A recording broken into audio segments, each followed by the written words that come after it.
Mais pour New Empire, Kong and Godzilla, ma perception de ça, c'est que c'est comme si Christopher Nolan aurait fait un film sur la WWE. Yeah, je peux voir. Ouais, Pourquoi tu dis ça? Yeah. C'est- From the top rope. Ouais, c'est ça. Il y a beaucoup de suplexes, tu sais, des prises de lutte qu'on voit dans ce film-là. C'est comme, OK, ils ont pris des lutteurs pour faire le motion capture. Là. C'est hallucinant. Et encore.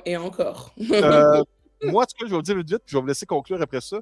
Moi, j'ai adoré les effets spéciaux, j'ai adoré l'immersion, l'action, la présence pour moi des humains perd la compréhension de l'univers des monstres. Il n'y a pas vraiment d'histoire pour les humains. Les humains ne sont là que pour nous aider, nous, à comprendre ce qui se passe à l'écran, ou ce qui s'est passé, ou ce qui va se passer. That's it. Et c'est tant mieux comme ça.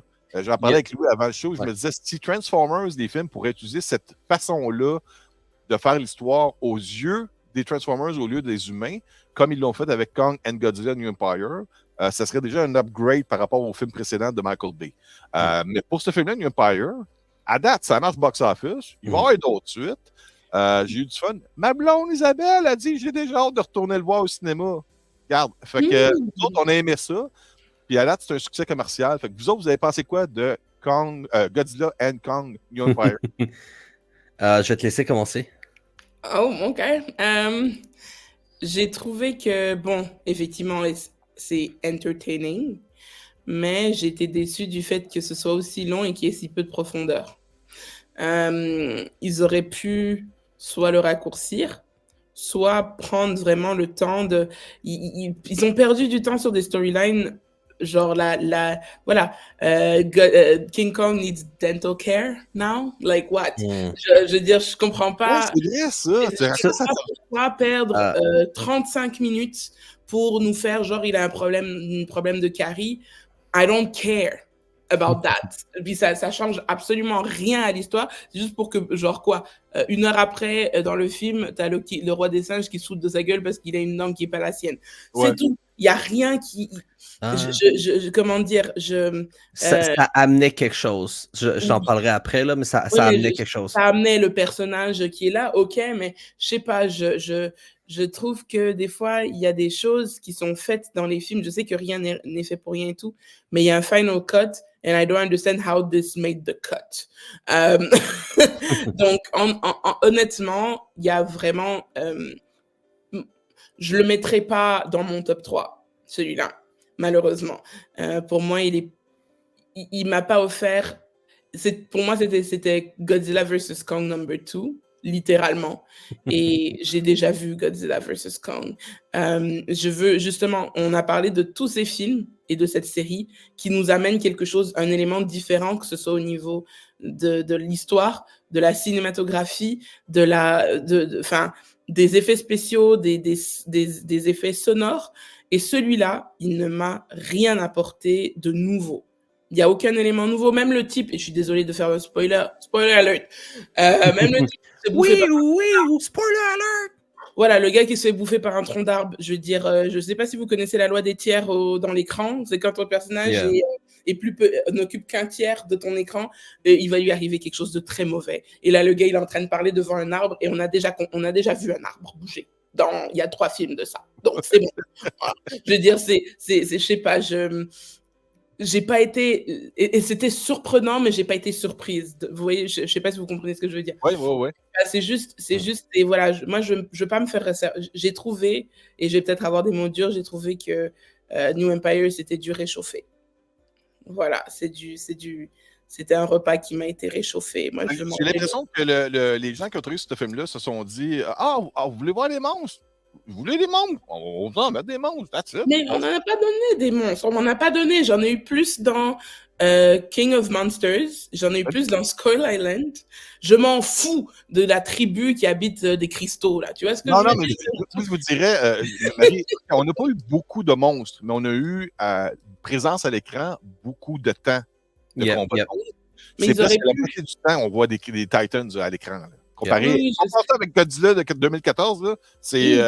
oui, c'est sûr que c'est le jour et la nuit. 45, mais je sais qu'on peut combien de temps? Genre, même pas genre 5 minutes, je pense, de temps à de Godzilla, l'écran. ouais. Oui, Tandis que là, c'est presque la moitié du temps qu'on voit des combats, là. Oui, mais justement, c'est moi, j'en ai rien à faire de savoir que la petite autochtone, elle a du mal à s'intégrer à son école privée. Enfin, plein de trucs comme ça qui nous amènent que it's irrelevant to the story. Ouais. Vraiment. Ouais, c'est qu'on essaie, j'imagine, de développer un peu plus les personnages parce qu'on dit sans ça, tant qu'à avoir des humains ou même pas d'en avoir. Oui, ben alors il faut rajouter les autres. Parce que là, pour une fois, on a ramené, parce que je sais pas si vous avez, dans le Godzilla versus Kong, le seul personnage du MCU qui était là, c'était Phastos. Celui qui a le podcast, là, le Conspiracy. Ouais. Et moi, j'aurais aimé qu'il ait un rôle qu'il soit plus... Là, on l'a vu plus, mais on n'a pas eu plus de lui. Je ne sais pas si vous comprenez ce que je veux dire. Ouais. Il y a beaucoup de shots manqués, il y a beaucoup c'est pas complet, ce film-là. Pour moi, contrairement aux autres films qui sont complets, je trouve.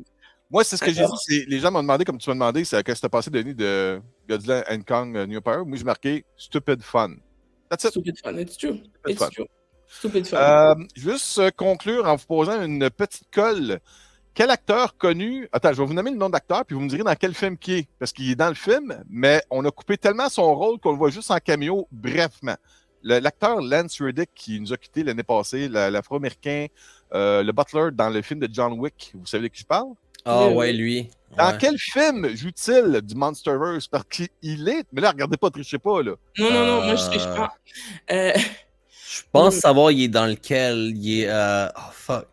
Il est dans Godzilla? Il est littéralement dans la section où il dit « Let them fight », je me souviens bien, non? Non, c'est dans Godzilla King of the Monsters. Il joue dans ce film-là. Malheureusement, toutes ces scènes à lui ont été coupées. Wow. Et ils ont oublié de couper sa présence dans un plan de caméra où est-ce qu'on le voit à côté du père de Millie Bobby Brown. Il est là à l'écran. Fait que si jamais vous voulez voir de quoi de spécial, vous prenez une colle à quelqu'un, là, dans le film de Godzilla, King of the Monsters, l'acteur Lance Reddick, ils ont oublié sa présence dans un plan de caméra. On le voit 2 secondes à côté du père de Millie Bobby Brown. Donc ça, c'est une petite colle que je voulais vous poser. Yeah. Et l'autre chose aussi, ça c'est grâce à Benoît, du côté comics, si vous voulez approfondir un peu plus votre divertissement du côté Godzilla and Kong, c'est les gens de DC qui s'amusent. Ils ont sorti une franchise qui s'appelle Justice League versus Godzilla and Kong. Alors, c'est un univers où est-ce que les personnages de Justice League affrontent Kong et Godzilla. On a Wonder Woman contre Godzilla. Essayons d'imprimer de l'argent. Oui, on a même ici des personnages de Green Arrow contre Kong. On a Aquaman ici contre Godzilla qui unleash des créatures du fond des mers contre Godzilla. Qu'est-ce qu'on a aussi après ça? Godzilla qui attaque la bâtisse de Justice League. Qu'est-ce qu'on a aussi, mon Dieu? Il y en a plein. En tout cas, les Green Lantern Corps qui affrontent même Kong. En tout cas, c'est du bonbon, ça, ce côté-là. Côté littérature, c'est un ajout si vous êtes un fan du Monsterverse. Et je tiens à remercier en passant Benoît qui... imagine ça en cadeau, je sais pas. Il me gâte avec ça. Donc, merci beaucoup, Benoît. Malheureusement, l'Internet fait défaut dans son patelin. Mais je vais juste rajouter ça aussi. Desto, il y en a là. Desto, on va marquer dans pas long pour Cybermanax. Ça va, Desto? Desto, pour Cybermanax, on va marquer dans 5 minutes. On t'entend pas. Je suis sur mute. Ah, ok. J'aime ça sur mute. Mais moi, je vous entends mal, fait que j'en ai les écouteurs. Anyway, on va conclure le show de Cybermanax, puis on va embarquer sur Cybermanax dans pas long. Je t'envoie le lien, Desto. C'est beau? Yeah. Parfait. Denis, avant de quitter, j'aimerais dire mon opinion aussi sur le film. Oui, c'est ce que je m'en allais te lancer la conclusion. Donc, en tant que tel, moi, j'ai trouvé que, comme tu parlais, l'affaire de la carie et tout ça, l'arrachage dedans, je trouvais que ça a quand même montré et ça a montré un changement dans la relation entre les humains et Kong. Parce que dans tous les autres films, ils avaient de la misère à être à côté, ils avaient de la misère à être proches.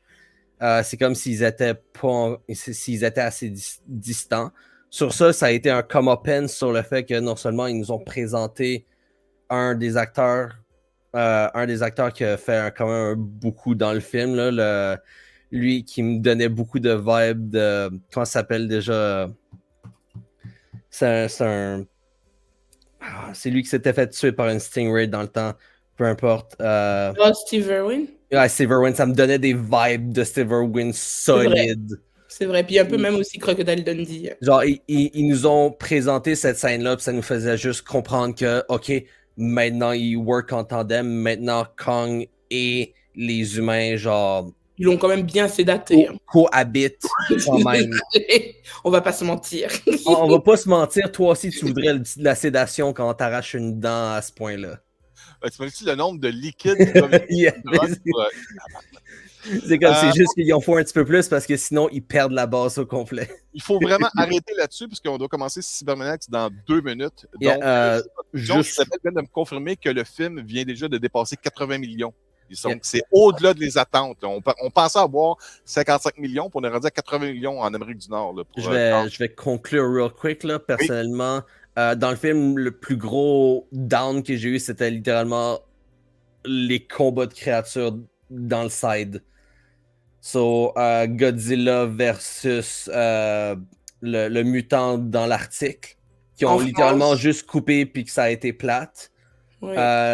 Kong versus le genre d'anguille dans le Under Earth quand littéralement cut away puis Victoire il bouffe maintenant genre sa tête. Oui. Et c'est ça a été un problème. Excuse-moi. Cette scène-là sert plus à créer un lien de confiance entre Kong et Kong Jr.